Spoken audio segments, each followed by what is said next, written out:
నాకు అర్థమైంది. అమ్మాయిలు ఫొటోస్ దిగుతుంటే ఈ కొడుకులు ఏదో అన్నారు, మా అన్నాడు వాళ్ళ మీద సీరియస్ అయిండు అని. తిరిగి వచ్చేసేటప్పుడు వెనక ఆ చిల్లరగాడు ఒక మాట అన్నాడు, తూతర్రే ఫోటో మా చోత్ కాసే ఆతేరే లడికేవుకోలేకే గర్మే బయటనా మా చోత్ కాసే ఆతేరే లడికేవుకోలేకే.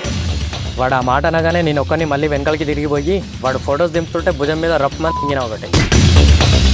అదేందో ఆ అమ్మాయిలని డిస్టర్బ్ చేసిండు అన్నప్పుడు అంత కోపం రాలేదు, కానీ ఒక్కసారి మా అన్నగానే ఆ మాట అనగానే ఎక్కడ ఉన్నా ఏ ప్లేస్లో ఉన్నా ఏం ఆలోచించలే, కంట్రోల్ తప్పింది. వెళ్ళి వాడిని అన్నగానే వెంటనే వాడి ఫ్రెండ్ గారు కూడా వచ్చి నన్ను వెనక నుంచి దొప్పాడు. అప్పుడే ఇంకా అక్కడ ఉన్న వాళ్ళందరూ మమ్మల్ని ఆపారు. ఎవరిని వాళ్ళని వెళ్ళిపోమని చెప్పి అక్కడి నుంచి పంపించినారు. మేము కోపంతో అక్కడి నుంచి వచ్చేసినాం. తర్వాత అందరం అక్కడి నుంచి వచ్చేసి ట్యాంక్ బండ్ దగ్గర ఐస్ క్రీమ్ తింటున్నాం. ఏం శ్రవణ్ అంత కోపం వచ్చేసింది? ఫస్ట్ టైం భయమేసింది నిన్ను చూస్తే.